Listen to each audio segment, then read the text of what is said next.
Hallo meine Lieben, ich hatte euch ja vor einiger Zeit gezeigt, wie ihr mit dem Foil-Quill-Pen auf eine Karte Goldfolie aufbringen könnt.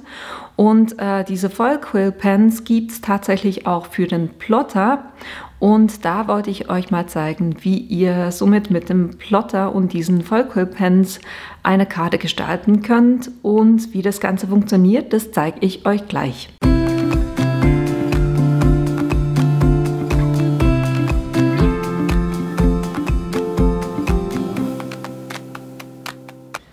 Damit ihr seht, was wir heute machen werden, mit diesem Foil Pen Quinn und dem Plotter, ist dieses Happy Birthday.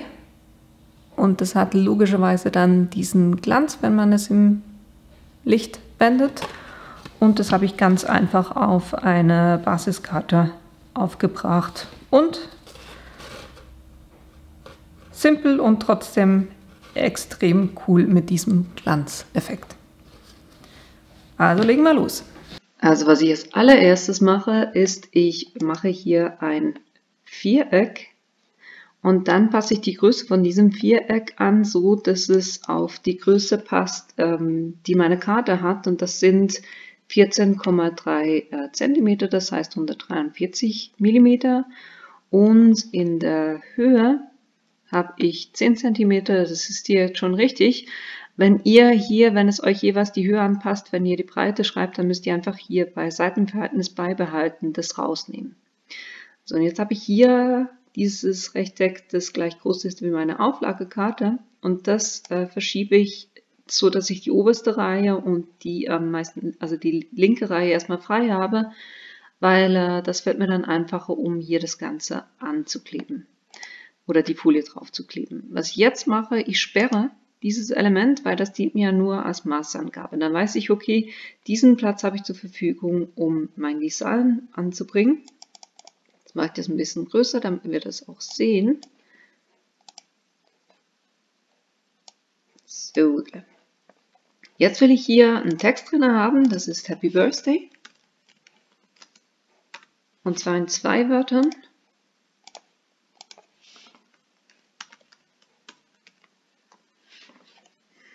Und da will ich eine andere Schriftart haben, also markiere ich mir die beiden Elemente und gehe auf die Eigenschaften und wähle da eine andere Schriftart aus. Sucht euch einfach was aus, was euch am besten gefällt. Es geht jeweils einfacher, wenn ihr eine nehmt, die so ein bisschen breit ist. Ich habe jetzt hier die Alfresco genommen. Es kann sein, dass ihr die spezifisch jetzt nicht habt. Ich habe mir zusätzlich Schriften hochgeladen. Dann nehmt ihr einfach das, was euch am besten gefällt. Man könnt hier die noch ein bisschen besser platzieren. Ich richte mir die kurz so aus, dass ich sage, hier unter Bearbeiten, die sollen beide sich mittig ausrichten. Und jetzt kann ich, da beide markiert sind, einfach an diesem Kästchen ziehen und die so groß machen, wie ich die gerne hatte. Das ist jetzt gerade ein bisschen groß geworden. Einfach so, dass es auf dieser Karte Platz hat. Ich würde sagen, das passt für mich. Jetzt, wenn wir die Schrift ein bisschen genauer angucken, ich gehe hier, zoome richtig rein, dann seht ihr, dass zum Beispiel der R und der T, die hängen überhaupt nicht zusammen. Und das will ich auflösen, indem ich einfach alles markiere und dann auf Bearbeiten einfach sage, verschmelz mir das Ganze. Und so werden dann diese Unterbrüche alle auch aufgelöst und das Ganze ist zusammenhängend. Dasselbe mache ich oben mit dem Happy auch noch. Dann kann ich sicher sein, okay, es ist ein Element.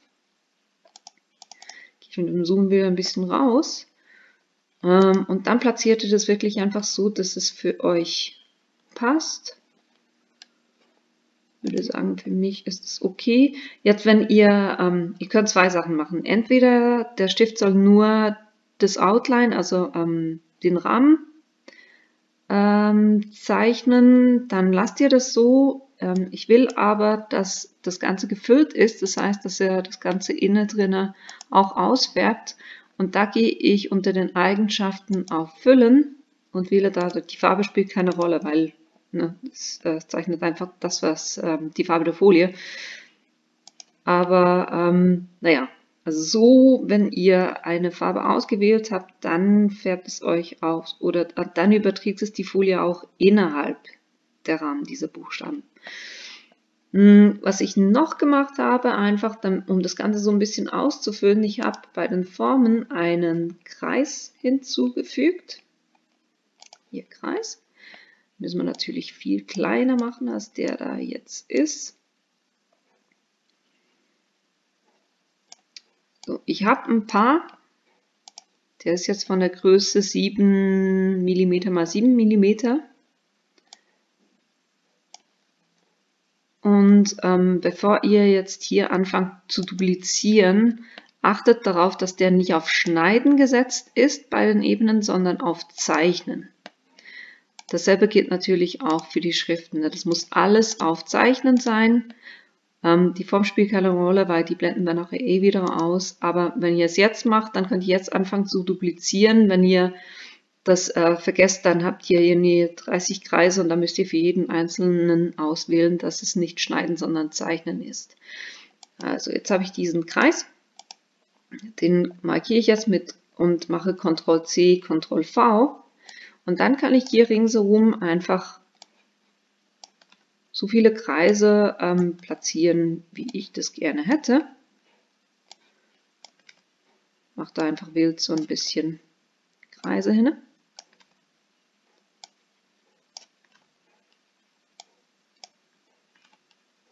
Und jetzt will ich nicht nur von diesen großen, sondern ich möchte auch noch so ein bisschen kleinere. So in dem Stil. Das mache ich jetzt auch wieder Ctrl+C, Ctrl+V. Und dann kann ich hier von diesen kleinen auch noch so ein paar platzieren. Kopieren mit Ctrl+C.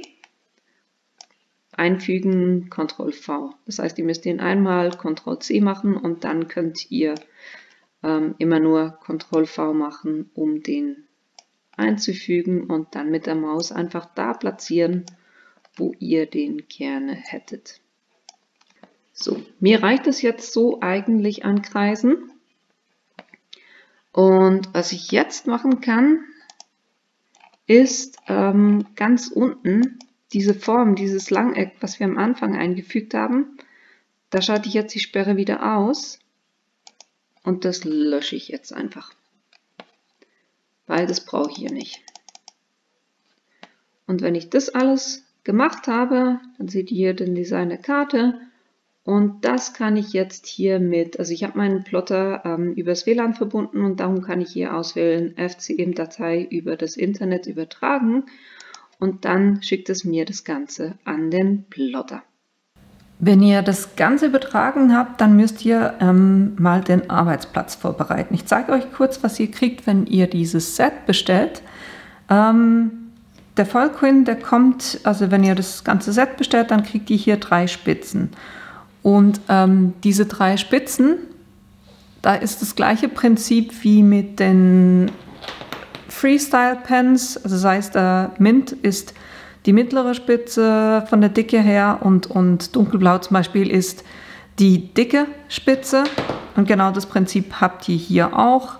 Das heißt, hier habt ihr eine dickere Spitze, hier habt ihr eine mittlere und dann kriegt ihr noch die feine mit. Das ist das Dreier-Set, das in diesem Set drin ist.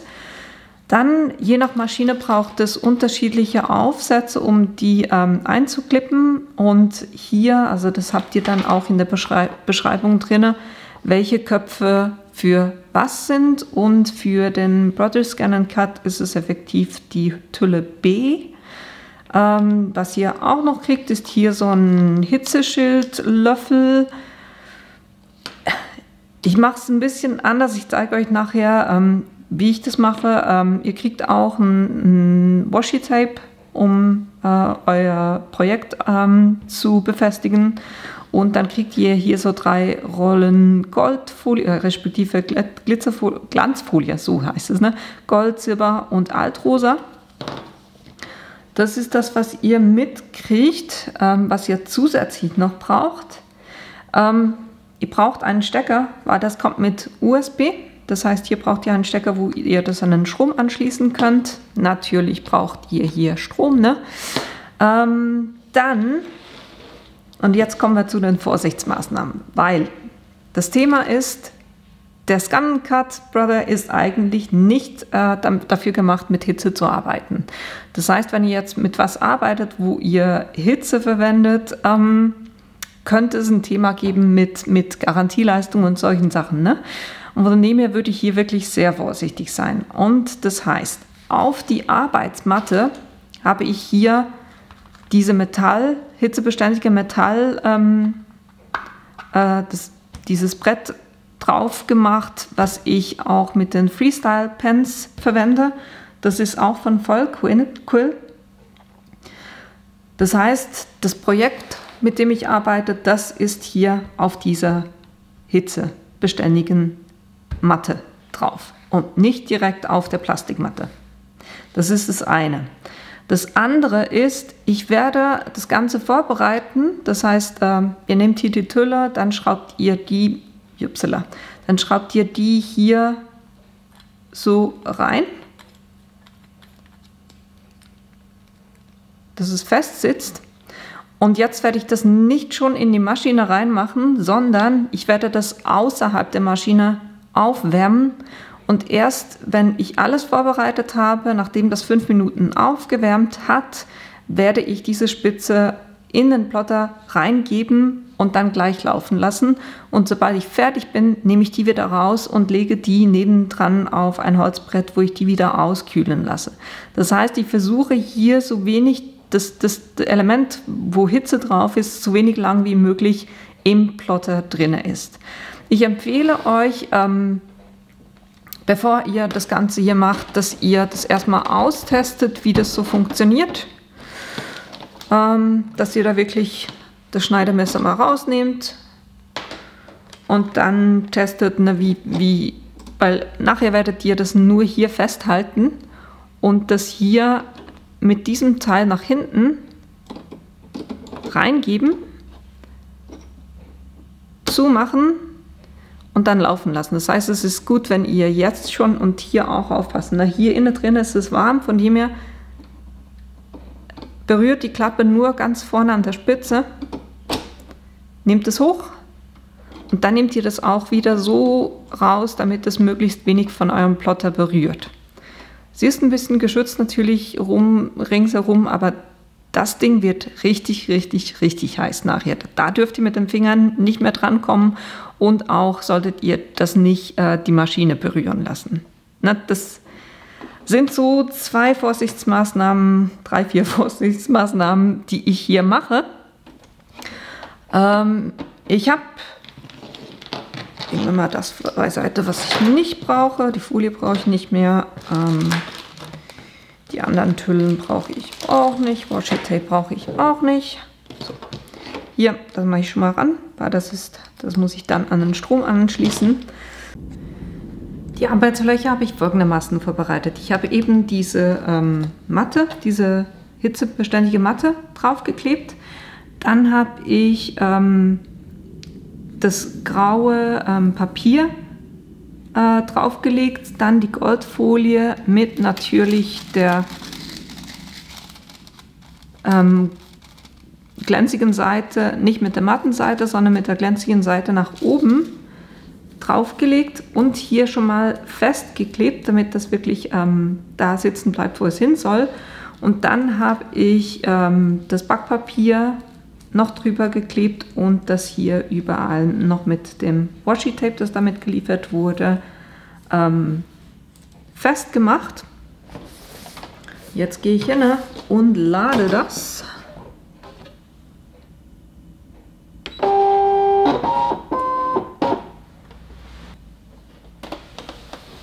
Und dann gehe ich hin, gehe auf Muster, hier abrufen. Dann sehe ich, okay, das ist das Design, klicke auf OK Und jetzt auf Zeichnen, ne? Und wenn ihr hier bis jetzt das noch nicht gemacht habt, guckt, dass ihr die Zeichengeschwindigkeit auf 1 habt, nämlich die tiefste Stufe, damit er wirklich genug Zeit hat, hier also je länger er auf einer Stelle bleibt, desto besser überträgt sich die Folie. Von dem her machen wir es so. Und dann muss ich es ein bisschen drehen, damit ich Platz habe, damit es hinten rausspulen kann. Und jetzt nehme ich den Pen, den erhitzten,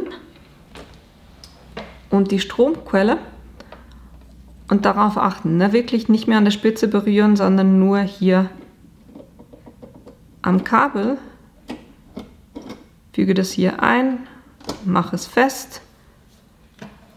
Dann halte ich das Kabel hier so fest und sage, okay, leg los.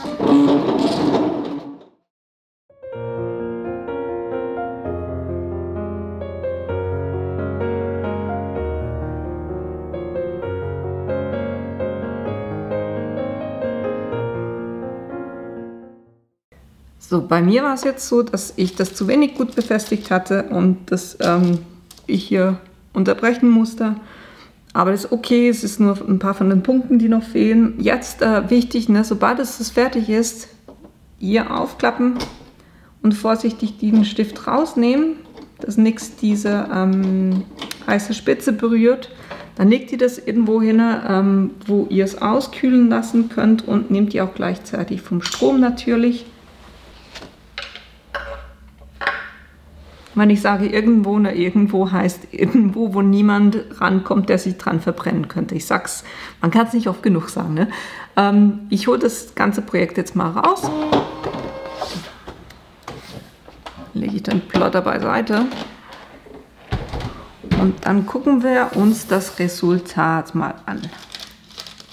Was er gemacht hat, er zeichnet ja, also einmal zeichnet er die Linien des Schriftzugs. Und dann geht er effektiv zum Ausfärben immer hin und her und guckt einfach, wo muss ich runter, hoch, runter, hoch. Das macht er und deshalb hat es auch ein bisschen länger gedauert. Ne? Das waren jetzt insgesamt 11 Minuten. Aber ich hatte das Gefühl, schon so wie die Folie aussieht, das muss funktioniert haben. So, jetzt nehme ich hier die Folie weg. Respektive erstmal die Kleber.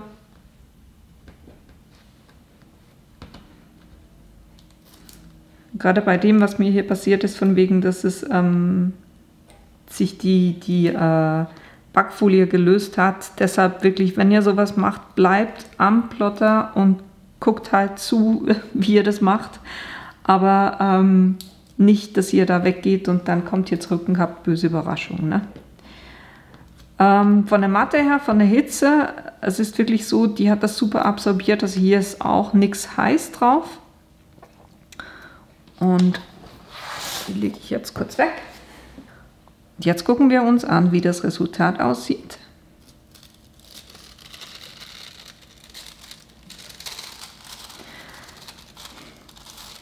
Man sieht hier an der Folie schon so ein bisschen, was passiert ist. Also es hat nicht überall komplett sauber diese Folie genommen. Aber selbst so sieht es richtig, richtig cool aus. Ihr seht so ein bisschen. Man kann definitiv den Schriftzug super erkennen, super lesen.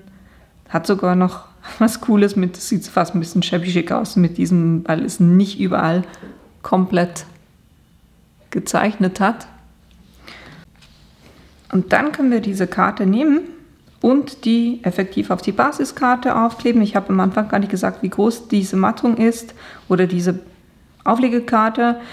Die ist 14,3 mal 10 cm und die Basiskarte wie immer ist 21 cm mal 14,8 cm, gefallen bei 10,5 cm. Und die mache ich jetzt mit dem Flüssigkleber effektiv fest.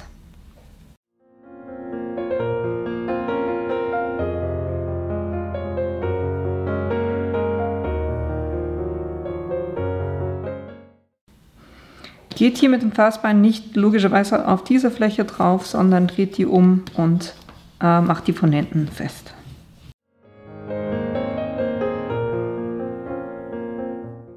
So, und fertig ist unsere Karte. Ist doch cool mit diesem Effekt. Ich habe, weil die Abdeckung nicht so super war bei der Karte, habe ich noch einen zweiten Versuch gemacht, ohne dabei die Kamera laufen zu lassen. Und zwar habe ich so gemacht, dass ich ohne das Backpapier gearbeitet habe. Das heißt, ich hatte diese Metallmatte, dann habe ich die Karte drauf geklebt und dann die Folie direkt drauf und so in den Plotter reingezogen. Und wenn man sich so anguckt, mal gucken, ob ich es auch ranzoomen kann. Die Abdeckung ist besser als bei der anderen Karte. Na, hier habt ihr so ein bisschen diese Zwischenräume, die es nicht ganz so abgedeckt hat. Man sieht es gerade so hier unten. Aber dadurch, dass die Folie, dass die Spitze vom Foil-Quill-Pen direkt auf der gearbeitet hat, das schiebt es ja immer so ein bisschen vor sich her. Und ich habe die wirklich straff gezogen. Und trotzdem hat es die so ein kleines bisschen immer vor sich her geschoben. Und da kann es dann passieren, ich muss kurz gucken, dass ihr einen Glanz drauf habt, dass es hier wie Leerräume gibt, wo es dann, weil die Folie so ein bisschen verschoben war, da dann keine Folie mehr da ist. Ne? Das quasi, sobald er ja, so wie zeige ich das, hier. Sobald er mit dem Pfeil drüber war, ist ja diese Folie weg. Und wenn jetzt das Papier sich so ein bisschen verschiebt, und ihr seht hier, was ich meine, ne? Hier beim P hat es überall noch so ein Stückchen drauf. Das heißt, der war da drüber, aber die Folie hatte sich ein kleines bisschen nach oben verschoben und dadurch war dann da, wo die Spitze war, keine Folie mehr und da konnte er auch nichts mehr zeichnen. Von dem her, naja, es kommt ein bisschen drauf an, auf was ihr Wert legt.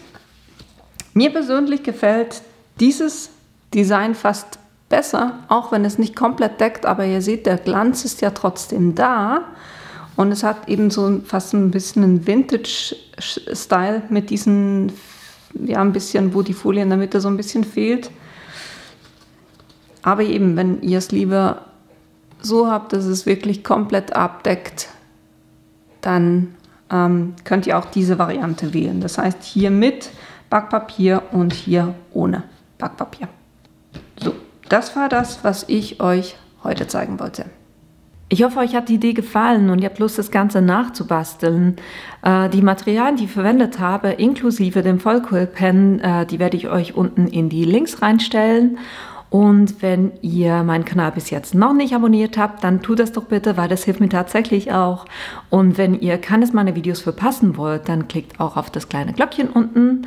Und ich hoffe, wir sehen uns bald in einem meiner nächsten Videos wieder. Bis bald!